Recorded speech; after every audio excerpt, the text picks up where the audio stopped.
अगर किसी को कोई परेशानी होती है, कोई दिक्कत होती है, तो वो सबसे पहले कहाँ जाता है मदद मांगने के लिए? अब आप कहेंगे कि पुलिस के पास जाते हैं, लेकिन क्या हो अगर वही आपकी मौत की वजह बन जाए? अब गाजियाबाद में भी पुलिस पर कई गंभीर आरोप लगे हैं। नमस्कार, पॉइंट ब्लैंक देख रहे हैं आप और आपके साथ मैं हूं शिवानी गोस्वामी।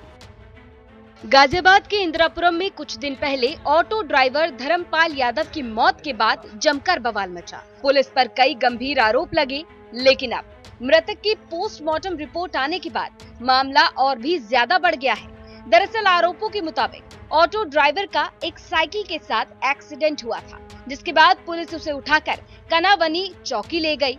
मृतक के भाई का कहना था कि रात में लगभग 1:30 बजे कुछ पुलिस कर्मियों ने उन्हें बुलाकर धर्मपाल को चौकी से ले जाने के लिए कहा। जब भाई पहुंचा तो वो दर्द से कर्राह रहा था, जिसके बाद उसे अस्पताल लेकर गए। वहां उसकी मौत हो गई। परिजनों ने उस दौरान पुलिस पर मारपीट करने का आरोप लगाया था। इनका सर एक्सीडेंट हो गया था और दरोगा जी ने फोन करा। मैं आया यहाँ पर, दरोगा जी भी मौजूद थे, 5-6 सिपाही थे यहाँ पर आए थे। मैंने बोला था उनसे, इनकी इसके ट्रीटमेंट के पैसे हम दे रहे और हमारे भाई को छोड़ दो। उन्होंने हमारे भाई को नहीं छोड़ा, चौकी ले गए। उसके बाद 1 बजे के करीब फोन करा, इससे ले जाओ। फिर हम 1 बजे आए, उन्होंने 3510 रुपये जमा करवा लिए। उसके बाद छोड़ा। उसे मैंने पूछा था, उसके काफी पीर हो रही थी सीने में, उसकी मारपीट करने के बाद छोड़ दिया।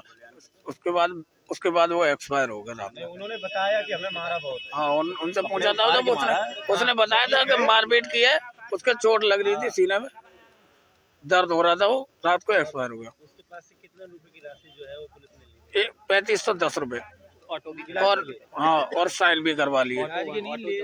और ऑटो चौकी पे ही खड़ा है अभी। पुलिस वालों ने मारा भी तो बहुत। इस मामले के बाद पुलिस की तरफ से कहा गया कि ऑटो ड्राइवर की मौत पुलिस की मारपीट से नहीं हुई, वो एक्सीडेंट के बाद पहले से घायल था। मृतक की पोस्टमार्टम के बाद कई बड़े खुलासे हुए हैं। पोस्टमार्टम रिपोर्ट में ऑटो चालक की ब्लंट इंजरी बॉडी के इनर पार्ट में आई है। डीसीपी ट्रांस हिंडन दीक्षा शर्मा के मुताबिक हादसे के बाद उसे चोट आई थी। पोस्टमार्टम रिपोर्ट के मुताबिक मृतक की बाहरी बॉडी पर कोई चोट नहीं है, कोई चोट के निशान नहीं है। गुर्दे और लीवर में गहरी चोट आने से उसकी मौत हुई थी। लेकिन पोस्टमार्टम रिपोर्ट आने के बाद ये बड़ा सवाल खड़ा हो रहा है कि अगर ऑटो ड्राइवर पहले से घायल था तो उसे अस्पताल क्यों नहीं लेके गई पुलिस? घायल को अस्पताल नहीं ले जाकर उसे चौकी क्यों ले जाया गया? और बाद में, जैसा कि परिवार का आरोप है कि ऑटो ड्राइवर को चौकी से परिवार को सुपुर्द किया गया, लेकिन तब भी पुलिस वाले अस्पताल क्यों नहीं लेकर गए? परिवार की शिकायत के बाद अधिकारियों ने मुकदमा दर्ज कर नामजद चौकी इंचार्ज अजय कुमार को निलंबित कर दिया है। साथ ही चौकी पर तैनात सतीश और हरवीर को लाइन हाजिर किया गया है। तो एक व्यक्ति की जान चली जाती है, लेकिन ना तो किसी की गिरफ्तारी होती है और ना ही कोई बड़ा एक्शन लिया जाता है। और उसके बाद में ये सवाल सबसे बड़ा खड़ा होता है कि अगर पुलिस उस व्यक्ति को अस्पताल समय पर लेकर जाती तो आज शायद वो जिंदा होता, आज शायद उसकी जान बच गई होती।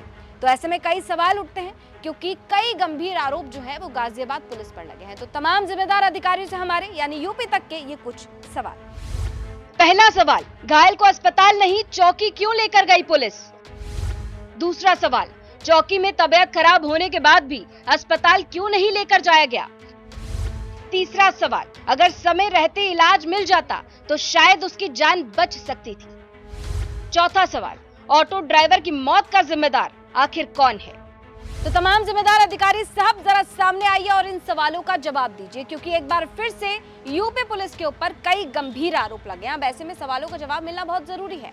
पॉइंट ब्लैंक एक ऐसा शो जो आपकी खबरों को लेकर आता है और आप ही के सवालों को उठाता है, और हमारी कोशिश ये कि हम आपके साथ मिलकर आपके सवालों का जवाब तलाशने की कोशिश करें। इस खबर को आप सभी तक पहुंचाने का जो क्रेडिट है वो गाजियाबाद से हमारे रिपोर्टर मयंक गौड़ को जाता है। इस खबर से जुड़ी और इस शो से जुड़ा अगर आपका कोई सजेशन है, अगर आपकी कोई राय है, तो वो आप हमें कमेंट बॉक्स में जरूर रखिए। पॉइंट ब्लैंक फिर से हाजिर होगा एक नई खबर को लेकर और आप ही के सवालों को फिर से उठाएगा। तब तक के लिए इजाजत दीजिए, नमस्कार।